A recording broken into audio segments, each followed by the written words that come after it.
Our today's topic is important things related with respiratory membrane. A gases passes through this membrane in process of exchange. What factor depend upon this? What is diffusing capacity of different gases, that we will discuss today. So respiratory unit, basically in human lungs, air enters through trachea, then ultimately reaches the alveoli, but trachea does not take parts in gas exchange. Now the areas which contribute in gas exchange, these are collectively called as a unit for respiration, respiratory unit. Clear?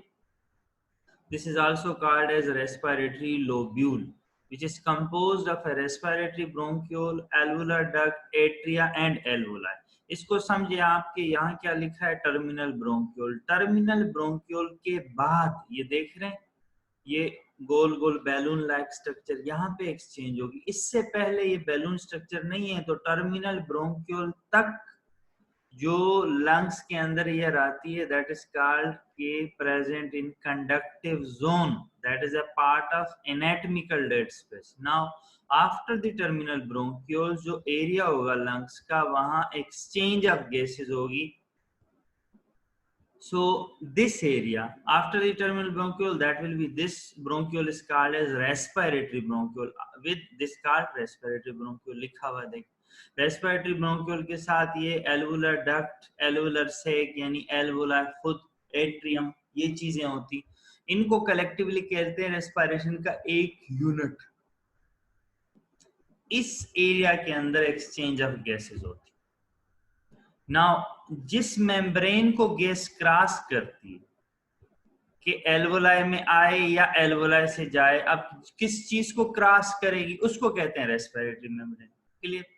अब important इसके, respiratory membrane किस चीज की बनी है, इस composed of what, वो हमने समझना है। थोड़ा सा आप डायग्राम को कंसंट्रेट करें। ये जहां रेड ब्लड सेल लिखा हुआ है, that is a capillary. Clear? Blood capillary है, पल्मोनरी कैपिलरी है, उसके अंदर जो है डीऑक्सीजनेटेड ब्लड पहुंच जाता है। तो डीऑक्सीजनेटेड ब्लड से क्या लिखा हुआ, CO2, carbon dioxide. Carbon dioxide क्या कहां जाएगी, ये एल्वुलस लिखा उसमें जाएगी। क्यों जाएगी, इंपॉर्टेंटली कि that will be diffused. Why diffused? Because carbon dioxide concentration is more in that blood, less in alveoli, so it go from more molecular side to less molecular side, called as simply diffusion. तो carbon dioxide diffuse होके arrow को देखें एल्वुलस में आएगी। एल्वुलस में oxygen हमने ली atmosphere से, वो ज्यादा है, कैपिलरी में कम है क्योंकि डीऑक्सीजनेटेड ब्लड था। तो ऑक्सीजन क्या हो जाएगी, डिफ्यूज होके अंदर आ जाएगी। Clear? That are two important term. तो diffusion of these two gases. अब ये देखें किन किन, ये मेम्ब्रेन पतली सी मेम्ब्रेन है, लेकिन अगर देख रहे हैं तो इसमें कई स्ट्रक्चर हैं। कौन कौन से? एल्वोलाई के अंदर एक लेयर होती है फ्लूइड की, लिखा है fluid and surfactant layer, number 1 पे लिखा है। नंबर 2 पे देखें, उसके नीचे एल्वोलर के एपिथेलियल सेल होते हैं, उसका न्यूक्लियस है, बाकी सेल हैं आपस में कनेक्ट हैं, एल्वोलर एपिथेलियल सेल। उसके बाद एल्वोलाई का बेसमेंट मेम्ब्रेन है। Remember कि always epithelial cell will sit on the basement membrane. Clear? उसके बाद ये बीच का है कनेक्टिव टिश्यू, इसका दूसरा नाम इंटरस्टिशियल स्पेस भी है क्योंकि ये टिश्यू है, उसका स्पेस है। उसके बाद ये अगेन ये बेसमेंट मेम्ब्रेन टाइप जो है स्ट्रक्चर है, उसी तरह ब्लू लाइन है, लेकिन this is called capillary basement membrane क्योंकि उसके दूसरी तरफ कैपिलरी के एंडोथेलियल सेल्स। अभी जनरली देखेंगे मेम्ब्रेन कितनी, ये basically this is very thin, इसकी थिकनेस भी देखेंगे कितनी, लेकिन जहाँ पे न्यूक्लियस है देखें वहां थिकनेस थोड़ी बढ़ जाती है। वैसे जनरली और जगहों पे थिकनेस कम है, जहां से easily this gas diffuses in and out of the lungs. वही लिखा हुआ टेक्स्ट में, number 1 layer of fluid mean surfactant, number 2 alveolar epithelium, ये हम एल्वोलाई की साइड से जा रहे हैं अंदर। Number 3 epithelial basement membrane, 4 thin interstitial space between alveolar epithelium and capillary membrane, then a capillary basement membrane that is in many places fuses with the alveolar epithelial membrane. इसको आपने नहीं just समझे कि कैपिलरी बेसमेंट मेम्ब्रेन है। फिर capillary endothelial layer, ये last वाली, अब अगर एंडोथेलियल साइड से चलेंगे, अगर कोई पूछे इन लेयर्स के नाम बताओ, तो उल्टा आप बताएंगे, यहां से शुरू करेंगे 1 2 3 4 same 6 layer. Now thickness, the overall thickness of respiratory membrane in some areas as little as 0.2 micrometer, जो कि बहुत छोटा होता है, याद रखें, and averagely होता है 0.6 micrometer, except where there are cell nuclei, जहाँ पे न्यूक्लियर होते हैं सेल के, जैसे मैंने बताया डायग्राम देखिए, न्यूक्लियस यहाँ है तो यहाँ थिकनेस बढ़ जाती है, वैसे थिकनेस कम है। इसका पूरा सरफेस एरिया, यानी अगर हम अपने लंग्स के तमाम रेस्पिरेटरी मेम्ब्रेन को जैसे धागे को अटैच करते हैं एक दूसरे के साथ, उसको अटैच करें तो कितना एरिया होगा एक आदमी में, यंग मैन में, एडल्ट में, हेल्दी मैन में? 70 स्क्वायर मीटर, बहुत बड़ा है ये basically, which is equivalent to the floor area of, यानी फर्श अगर इसका हम बनाए इतने एरिया का तो 25 से 30 फुट का, हमारे पास कमरे इसके आधे होते हैं, 15 से 10 फुट के कमरे होते हैं, तो समझ लें कि हमारे जो रूटीन के कमरे हैं उससे डबल का अगर कमरा बनाए, उतनी फर्श जितने एरिया पे हमारा बेसमेंट मेम्ब्रेन होता है, अगर खोल लें इतने एरिया पे गैस की एक्सचेंज होती है, इतने बड़े एरिया पे लंग्स में ऑक्सीजन अंदर आती है, कार्बन डाइऑक्साइड बाहर जाती है। And this membrane has a potential capability that this can increase this exchange multiple times during exercise. हमारी अगर नीड बढ़ेगी, इस मेम्ब्रेन से डिफ्यूजन ऑफ गैसेस कई गुना बढ़ जाएगी।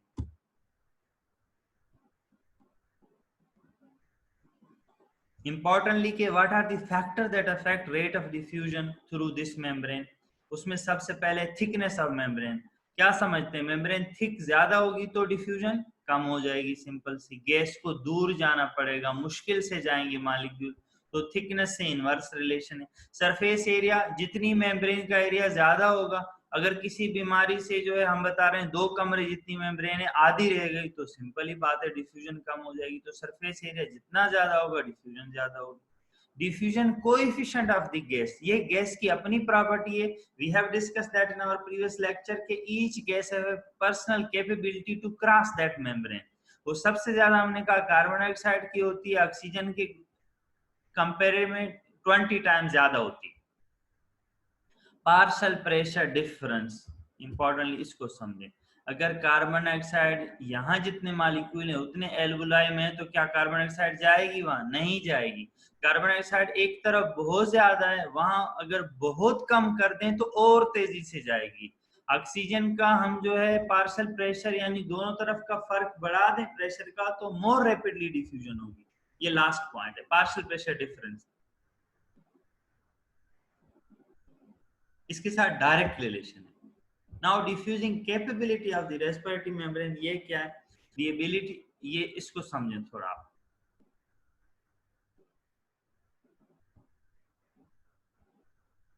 अगर हम इसको मैं थोड़ा आपको समझाऊं, टेक्स्ट को नहीं देखें, थोड़ा सुने बात को।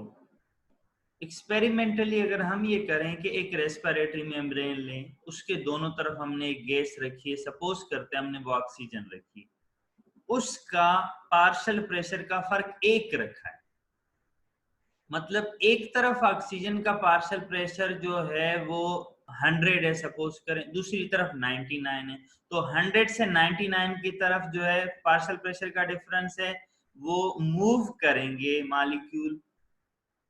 उस वक्त हम जो जिस पावर से मूव करेंगे, जितना वॉल्यूम मूव करेगा, उसको हम कहेंगे diffusing capability.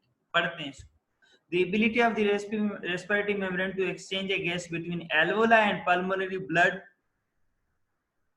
is expressed in quantitative term by the respiratory membrane diffusing capability, which is defined as, यहाँ से समझने वाला point, volume of the gas that will diffuse through the membrane each minute for a partial pressure difference of 1 millimeter mercury.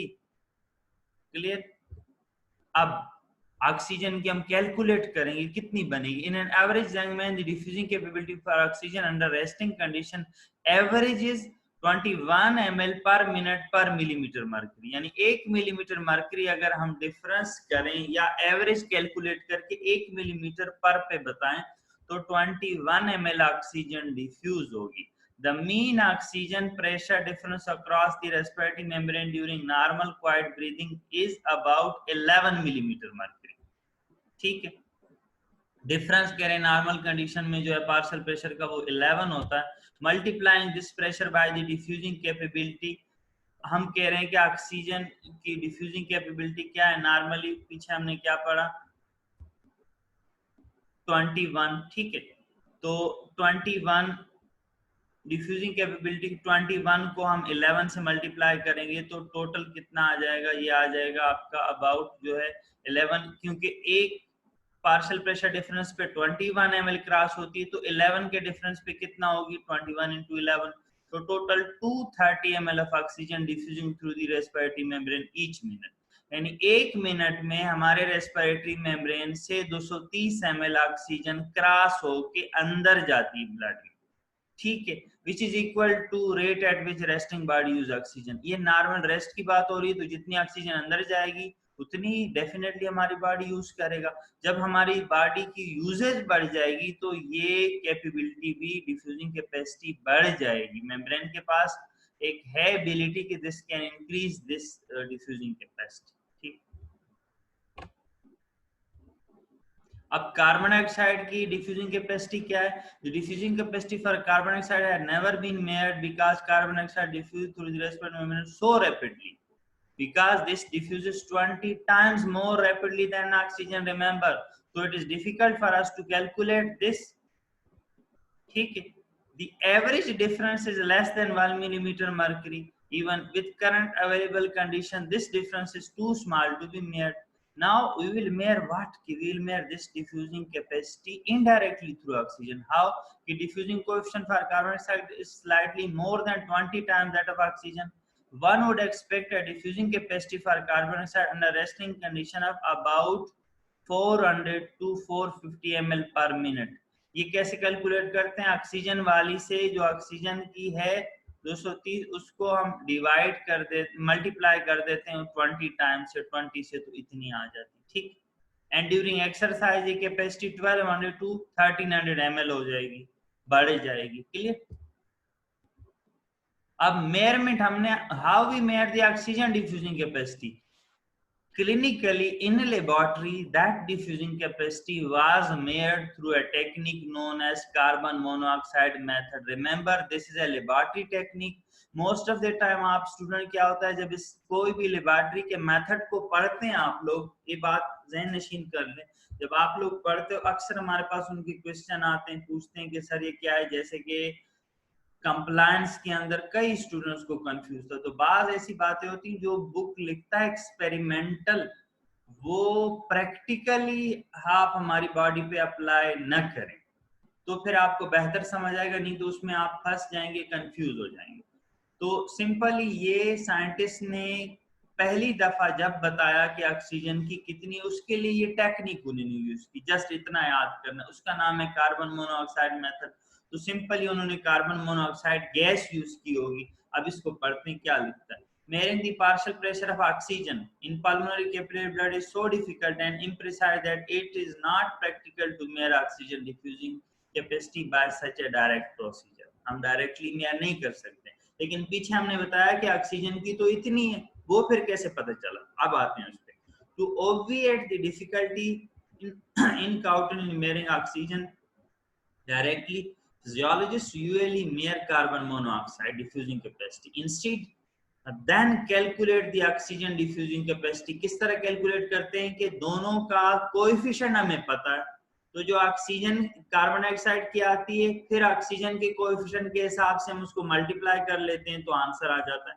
To convert carbon monoxide diffusing capacity to oxygen, the value is multiplied by a factor of 1 to 1.23 because the diffusing coefficient for oxygen is 1.23 times greater than carbon monoxide. वो fix value है diffusion coefficient, हर gas का पता है, हम calculate कर सकते हैं, लेकिन जब रेस्पिरेटरी मेम्ब्रेन की बात आती है तो ऑक्सीजन के थ्रू हम नहीं कर सकते, तो हम सिंपली कार्बन डाइऑक्साइड की मेजर करते हैं, उससे मल्टीप्लाई कर देते हैं, जितने टाइम वो ज्यादा उसकी एबिलिटी है ऑक्सीजन के हिसाब से, तो we get the answer.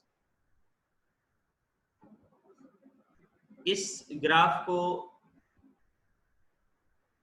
concentrate on that graph. It is very difficult to understand. और ये जब आप बुक में पढ़ते हो तो most of the time you confuses in that. पहले देख लें क्या है. First of all, whenever you see any graph, remember without studying the text, पहले देख लें कि horizontal direction में क्या बता रहा है, वो vertical direction में क्या बता रहा है, इन चीजों को देखें. ठीक, एल्वुलर वेंटिलेशन लिखा हुआ. अब जहन में लाएं एल्वुलर वेंटिलेशन क्या है. 1 मिनट में जितनी नई एयर गैस एक्सचेंज एरिया में पहुंचती है, that is alveolar ventilation. Alveolar partial pressure of oxygen, oxygen के साथ कंपेयर कर रहा है कि अगर हम अब सिंपल सी बात है, एल्वुलर वेंटिलेशन उसने लिया है तो ये देखेगा एल्वुलर वेंटिलेशन अगर नॉर्मल होती है तो ऑक्सीजन जो है उसका एल्वुलाई के अंदर पार्शियल प्रेशर कितना होता है, या एल्वुलाई की वेंटिलेशन हमारी बढ़ जाती या कम हो जाती, दोनों सूरतों में क्या होता है. तो वो ये देखेगा, सिंपल सी बात है, पैरामीटर को कम करेगा या ज्यादा करेगा. तो इसको दोबारा आप थोड़ा सा कंसंट्रेट करें क्या क्या इसमें लिखा हुआ है, फिर हम टेक्स्ट पे आते हैं, आपको समझाते हैं.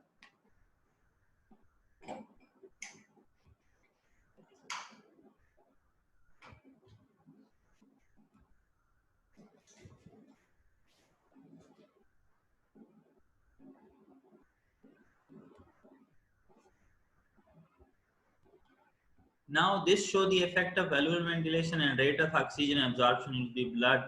ठीक है, ऑक्सीजन एब्जॉर्प्शन होगा तो एल्वुलर पार्शियल प्रेशर पे फर्क आएगा. One curve represent oxygen absorption at a rate of 250 ml per minute. ये नॉर्मल है. ठीक है.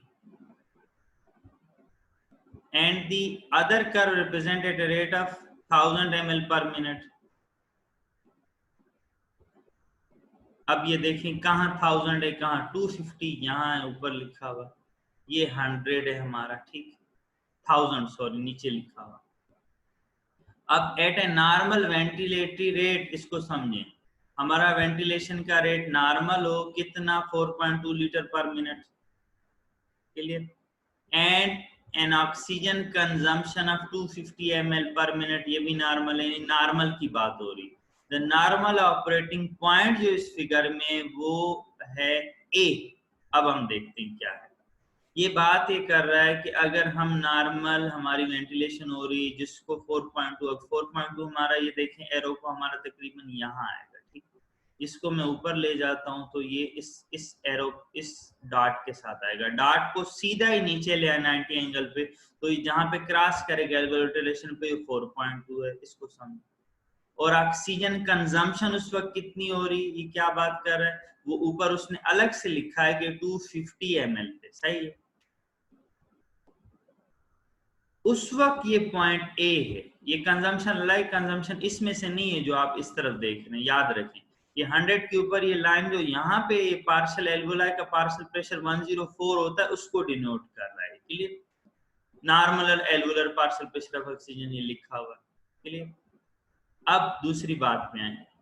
The figure also show that when 1000 ml of oxygen is being absorbed, अगर हमारे पास एब्जॉर्प्शन बढ़ जाती, नीड बढ़ जाती, पहले तो हम 250 ml एब्जॉर्ब कर रहे हैं इस डॉट पे, अगर 1000 ml हमें चाहिए तो ग्राफ कहाँ आएगा, देखिए नीचे आ गया.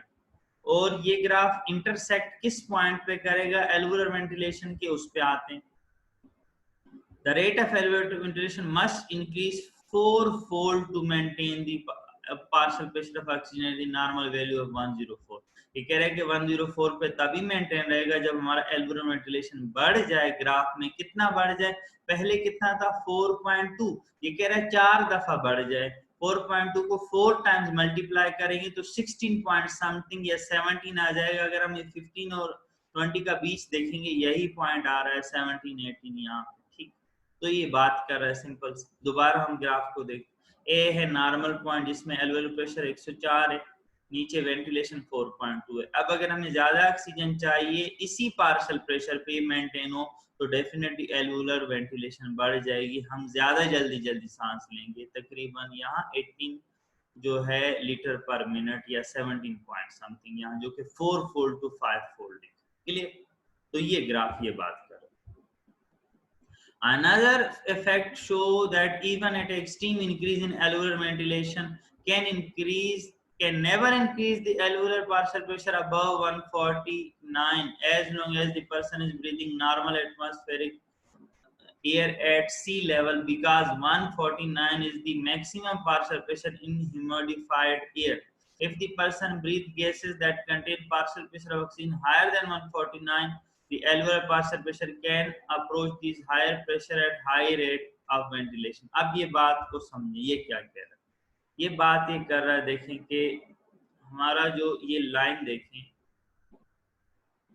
ये यहाँ तक आ रही, इसको ये कह रहा है कि 150 से नीचे ही रहेगी, यानी 149। वो क्यों कह रहा है? ये कह रहा है कि PO2 जो है इस लाइन में PO2 नॉर्मल होता है 104, ये कैसे बढ़े? यानी पार्शियल प्रेशर ऑफ ऑक्सीजन हमारे पास लिखा है ह्यूमिडिफाइड एयर में लिखा है 149, लेकिन एल्वोलाई के अंदर 104 होता है नॉर्मली। ये थ्योरेट एक एज्यूम कर रहा है कि एजम्पशन ये है कि अगर जो है हम एल्वुलर पार्शियल इसको बढ़ा दें, एल्वुलर वेंटिलेशन को, और जो है ऑक्सीजन की यूज ना हो, कंजम्पशन ना हो, तो क्या पार्शियल प्रेशर बढ़ सकता है? वो कह रहा है बढ़ सकता है, लेकिन ये ग्राफ कभी 149 से ऊपर नहीं जाएगा। ऊपर इसलिए नहीं जाएगा कि उससे ज्यादा पार्शियल प्रेशर बढ़ ही नहीं सकता। ह्यूमिडिफाइड एयर में मैक्सिमम वैल्यू इतनी है, तो ये मैथमेटिकली बात कर रहा है कि इससे ज्यादा प्रैक्टिकली इस ग्राफ में नहीं बढ़ सकती है। Again, second graph showing the carbon dioxide concentration and its partial pressure. देख रहे हैं ग्राफ अपोजिट डायरेक्शन में। क्यों अपोजिट डायरेक्शन में?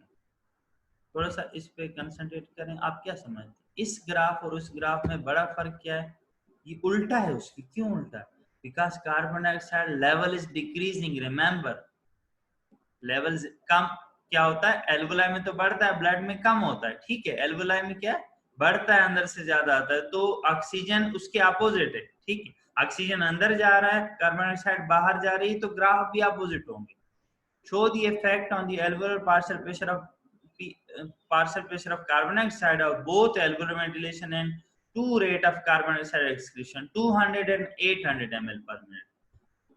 ये कह रहे हैं नॉर्मल, एक बता रहा है कि ए पे है हमारा नॉर्मल, यानी normally 200 ml carbon dioxide 1 minute में हम एक्सक्रीट आउट करते हैं, और एल्वुलर जो है पार्शियल प्रेशर होता है नॉर्मल। ठीक, वो कितना होता है 40। अब ये 50 से नीचे ये 40 की लाइन है। उस वक्त हमारी एल्वुलर वेंटिलेशन नॉर्मली वही 4.2 जो है वो बात कर रहा है, जैसे ऑक्सीजन का ग्राफ था वही। ये नॉर्मल है हमारा ए पॉइंट। ठीक, इस पे 200 ml जाती जो नॉर्मल कंडीशन है। अब दूसरी बात ये क्या कर रहा है कि अगर जो है, सुने, first the alveolar partial pressure increases directly. इसको मैं दूसरी पॉइंट भी आपको बताऊं। ये कह रहा है कि अगर ये 4 टाइम्स हो जाए, यानी हमारे पास 200 से 800 में एक्सक्रीट आउट करनी पड़े, एक्सपेल आउट करनी पड़े, तो क्या होगा? एल्वुलर वेंटिलेशन ये बढ़ जाएगी। ठीक, कितनी टाइम बढ़ जाएगी? तकरीबन वही 4 टाइम ये बढ़ रहा है तो 4 टाइम वो बढ़ जाएगी। ठीक है, डायरेक्टली रिलेशन है, याद रखें बात।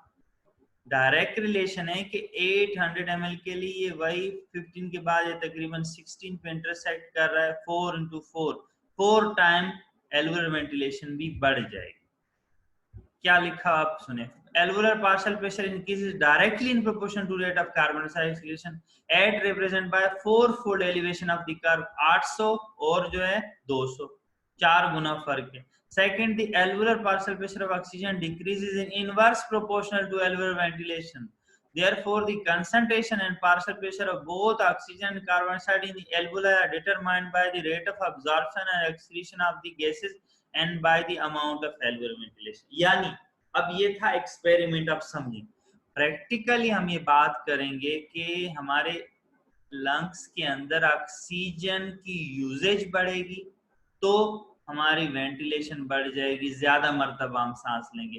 कार्बन डाइऑक्साइड की बॉडी के अंदर एक्सरसाइज में प्रोडक्शन बढ़ जाएगी तो नेचुरली क्या हो जाएगा? हमारी रेट ऑफ ब्रीथिंग बढ़ जाएगी। सिंपल सी बात। ठीक है, so thank you so much for today's lecture. What we have discussed today we have discussed first the important area in the lungs which contribute in gas exchange its unit is called as respiratory unit, which is composed of respiratory bronchiole, alveoli, alveolar duct, alveolar sac. Importantly, the gas crosses through a membrane in human lungs. That membrane is permeable to oxygen and carbon dioxide. Oxygen moves from alveolus towards the blood, pulmonary capillary. Carbon dioxide moves from the blood into the alveolus. These gases crosses a membrane known as respiratory membrane that is composed of 6 layers. Surfactant layer from inside, alveolar basement membrane, alveolar epithelial cell, alveolar basement membrane, interstitial space layer, endothelial basement membrane layer, capillary endothelial, these are layers. And this depends upon the different factor, like this movement of gases will be directly proportional to this area, inversely proportional to thickness of membrane, directly proportional to the partial pressure difference and diffusion coefficient of gas. Generally, we discuss the oxygen diffusion coefficient is considered 1, then carbon dioxide will diffuse 20 times as that of oxygen. Then we discussed two graphs in which there was a relation between the partial pressure of oxygen and alveolar ventilation. Also, we discussed a graph in which relation of carbon dioxide with alveolar ventilation that was discussed. So thank you so much for today's lecture.